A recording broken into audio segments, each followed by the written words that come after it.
ಕೆಲವೇ ಹೊತ್ತಿನಲ್ಲಿ ದರ್ಶನ್ ರನ್ನ ಬಳ್ಳಾರಿ ಜೈಲ್ಗೆ ಶಿಫ್ಟ್ ಮಾಡಲಾಗ್ತಾ ಇದೆ. ಆರೋಪಿ ದರ್ಶನ್ ಸ್ಥಳಾಂತರದ ರೂಟ್ ಮ್ಯಾಪ್ ಕೂಡ ರೆಡಿ ಆಗಿದೆ. ಇನ್ನೇನು ಕೆಲವೇ ಹೊತ್ತಿನಲ್ಲಿ ದರ್ಶನ್ ಬಳ್ಳಾರಿ ಜೈಲಿಗೆ ಶಿಫ್ಟ್ ಆಗ್ತಾರೆ. ಪರಪ್ಪನ ಅಗ್ರಹಾರದಿಂದ ಬಳ್ಳಾರಿ ಸೆಂಟ್ರಲ್ ಜೈಲ್ಗೆ ಶಿಫ್ಟ್.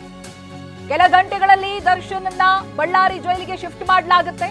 ಅದರ ರೂಟ್ ಮ್ಯಾಪ್ ಕೂಡ ರೆಡಿ ಆಗಿದೆ. ಯಾವ ರೀತಿಯಾಗಿ ಹೋಗ್ತಾರೆ ಅಂತ ಬೆಂಗಳೂರು, ತುಮಕೂರು, ಹಿರಿಯೂರು, ಚಳ್ಳಕೆರೆ ಈ ಮಾರ್ಗವಾಗಿ ಬಳ್ಳಾರಿಗೆ ದರ್ಶನ್ ರನ್ನ ಸ್ಥಳಾಂತರ ಮಾಡಲಾಗುತ್ತೆ. ಪರಪ್ಪನ ಅಗ್ರಹಾರದಿಂದ ಬಳ್ಳಾರಿ ಸೆಂಟ್ರಲ್ ಜೈಲ್ಗೆ ಯಾವ ರೀತಿಯಾಗಿ ಸ್ಥಳಾಂತರ ಮಾಡಲಾಗುತ್ತೆ, ಅದಕ್ಕೆ ಬೇಕಿರುವಂತಹ ರೂಟ್ ಮ್ಯಾಪ್ ಕೂಡ ನೀವು ನೋಡಬಹುದು, ಗಮನಿಸಬಹುದು. GFX ಅಲ್ಲಿ ಬಿಗಿ ಭದ್ರತೆಯಲ್ಲಿ ದರ್ಶನ್ ಬಳ್ಳಾರಿಯ ಜೈಲ್ಗೆ ಶಿಫ್ಟ್ ಮಾಡಲಾಗುತ್ತೆ.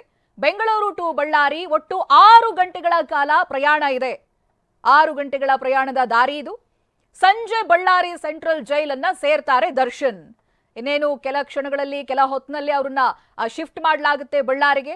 ಸುಮಾರು 6 ಗಂಟೆ ಪ್ರಯಾಣ ಇದೆ. ಯಾವ ರೀತಿಯಾಗಿ ಈ ಟ್ರಾವೆಲ್ಸ್ ಆಗುತ್ತೆ ಅಂತ ಪರಪ್ಪನ ಅಗ್ರಹಾರದಿಂದ ಬಳ್ಳಾರಿ ಸೆಂಟ್ರಲ್ ಜೈಲ್ಗೆ ಬೆಂಗಳೂರು, ತುಮಕೂರು, ಹಿರಿಯೂರು, ಚಳ್ಳಕೆರೆ ಹಾಗೆ ಚಳ್ಳಕೆರೆ ಮಾರ್ಗವಾಗಿ ಬಳ್ಳಾರಿಗೆ ಸಾಕ್ತಾರೆ.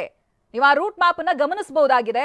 ಪರಪ್ಪನ ಅಗ್ರಹಾರದಿಂದ ತುಮಕೂರು ಆ ರೂಟ್ನಲ್ಲಿ ಹೋಗುತ್ತೆ. ಹಿರಿಯೂರು ದಾಟಿ ಚಳ್ಳಕೆರೆ, ಆಮೇಲೆ ರಾಯದುರ್ಗ, ಅದಾದ ನಂತರ ನೇರವಾಗಿ ಬಳ್ಳಾರಿ ಸೆಂಟ್ರಲ್ ಜೈಲ್ಗೆ. ಸೊ ಈ ರೀತಿಯ ರೂಟ್ ಮ್ಯಾಪ್ ಅನ್ನ ಕೊಟ್ಟಿದ್ದಾರೆ. ಇದೇ ರೂಟ್ ಮುಖಾಂತರವಾಗಿ ಬಳ್ಳಾರಿ ಸೆಂಟ್ರಲ್ ಜೈಲ್ಗೆ ದರ್ಶನ್ ರನ್ನ ಶಿಫ್ಟ್ ಮಾಡಲಾಗುತ್ತೆ.